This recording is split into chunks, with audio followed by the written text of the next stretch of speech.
হযরত মুহাম্মদ সাল্লাল্লাহু আলাইহি সাল্লামের জীবনের শেষ মুহূর্ত। মুহাম্মদ সাল্লাল্লাহু আলাইহি সাল্লামের জীবনের শেষ মুহূর্ত চলছে।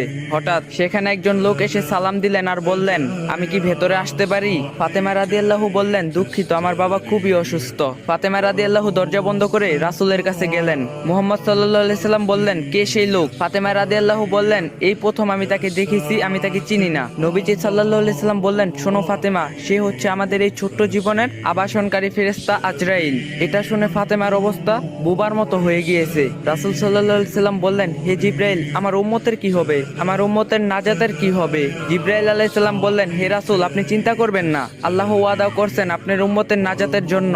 মৃত্যুর ফেরেশতারা ধীরে ধীরে রাসূলের কাছে এলেন। জান কবজ করার জন্য মালাকুল মাউত আজরাইল আরো কাছে এসে ধীরে ধীরে রাসূলের জান কবজ করতে থাকলেন। পাশে দাঁড়িয়ে থাকে জিবরাইল। রাসূল সাল্লাল্লাহু আলাইহি ওয়াসাল্লাম বললেন গোয়ানির সাথে, ও জিবরাইল, এটা কেমন বেদনাদায়ক জান কবজ করা। ফাতেমা রাদিয়াল্লাহু তার চোখ বন্ধ করে ফেললেন। আলী রাদিয়াল্লাহু তার দিকে উপর হয়ে বসলেন। জিবরাইল তার মুখটা উল্টো দিকে ফিরিয়ে নিলেন। রাসূলুল্লাহ সাল্লাল্লাহু আলাইহি সাল্লাম বললেন, হে জিবরাইল, তুমি মুখটা উল্টো দিকে ঘুরালে কেন? আমার প্রতি তুমি কি বিরক্ত?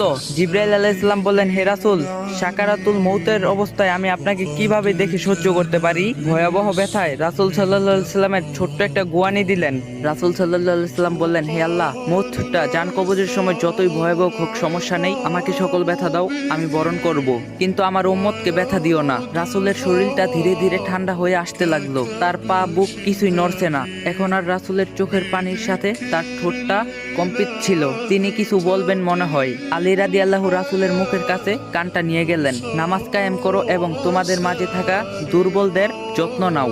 রাসূল সাল্লাল্লাহু আলাইহি সাল্লামের ঘরের বাইরে চলছে কান্নার আওয়াজ। সাহাবীরা একজন আরেকজনকে জড়িয়ে ধরে উচ্চস্বরে কান্নারত।